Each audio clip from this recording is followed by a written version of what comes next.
High, কি অবস্থা সবার? কেমন আছো? একটা নতুন ব্লগে তোমাদেরকে স্বাগতম। তো সকাল সকাল আমি ছাদে চলে গিয়েছিলাম। খুবই ভালো রোদ ছিল। বাজার থেকে কিনে আনা ২ মোটা কলমি শাকের গোড়া লাগিয়ে দিয়েছিলাম।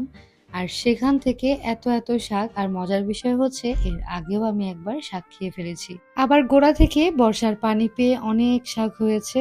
কলমি শাকের পাশাপাশি মিষ্টি আলু শাক আর মিষ্টি কুমড়া শাকও নিয়ে নিয়েছিলাম একসাথে মিলিঝিলে রান্না করব বলে। শাক তুলতে তুলতে এই সুন্দরীকে দেখলাম। আর ঢাকা শহরে আসলে এরকম পাখি দেখা খুবই ভাগ্যের ব্যাপার। শাক নিয়ে বাসায় ফেরার পথে পাশের খালি ফ্ল্যাটে ঢুকে আমার পুরো ব্যালকনির ভিউটা দেখলাম। উফ, কি যে সুন্দর, মাশাআল্লাহ, নিজেরই ভাল লাগছিল।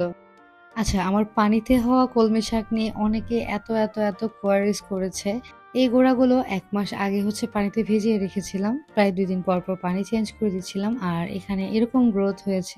তবে একদম মাটির মতো হবে না, কিন্তু দেখতে কিন্তু অনেক ভাল লাগে। আর মজার জিনিস হচ্ছে, টুকটাক যখন লাগে একটু ছিঁড়ে আমি আমার মেয়ের তরকারির মধ্যে দিয়ে দেই। এরপর এই মিনি কুকারটা রিভিউ দিব।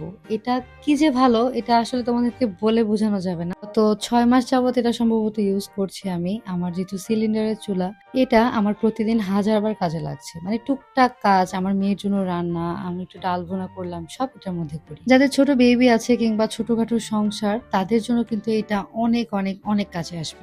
আমার এই ভাইরাল ভিডিওতে অনেকে কমেন্ট করেছিলে যে কলমি শাকের বোতলটা আমি কিভাবে হ্যাং করলাম। চলো তোমাদেরকে দেখাই। তো এক পাশ থেকে কাটতে আর এক পাশে এসে মাঝখানে একটু খালি রাখতে হবে।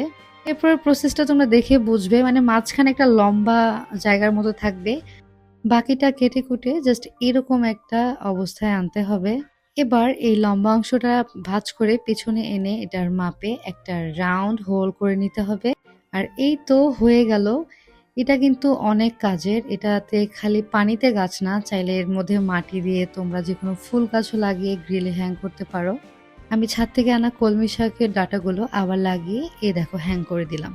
আর যদি খুব ভালোভাবে সিকিউর করতে চাও, বোতলের ঢাকনাটা কিন্তু চাইলে লাগিয়ে দিতে পারো, তাহলে আর পড়ার কোনো চান্সই থাকবে না। এদিকে মিষ্টি আলু পানিতে রেখেছিলাম, সেগুলোতেও গাছ হয়েছে।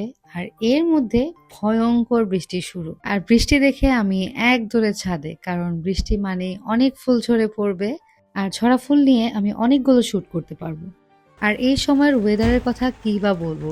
এই দেখো, একদম ঠাড়া পড়া রোদ, আবার তার মধ্যে একদম ঝড় তুফান শুরু।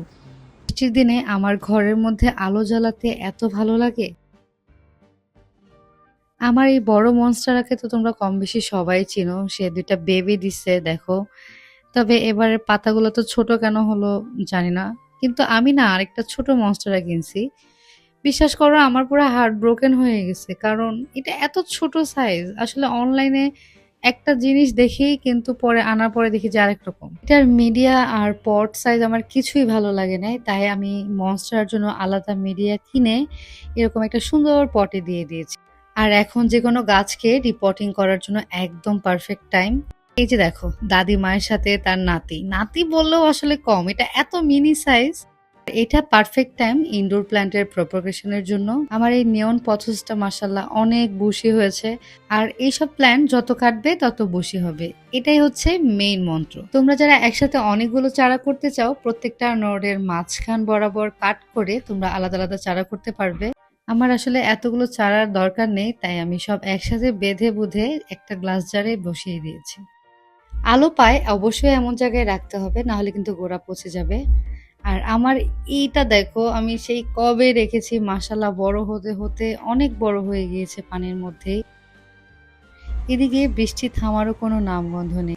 এই ডলটা আমি ক্লে আর সসের বোতল দিয়ে বানিয়েছিলাম। ডলটা কেমন হয়েছে এটা কিন্তু জানিও। আর আজকের এই হযবরল ব্লগটা কেমন লাগলো এটাও জানাতে ভুলবে না। নেক্সট দেখা হবে অন্য কোনো ব্লগে। আল্লাহ হাফেজ।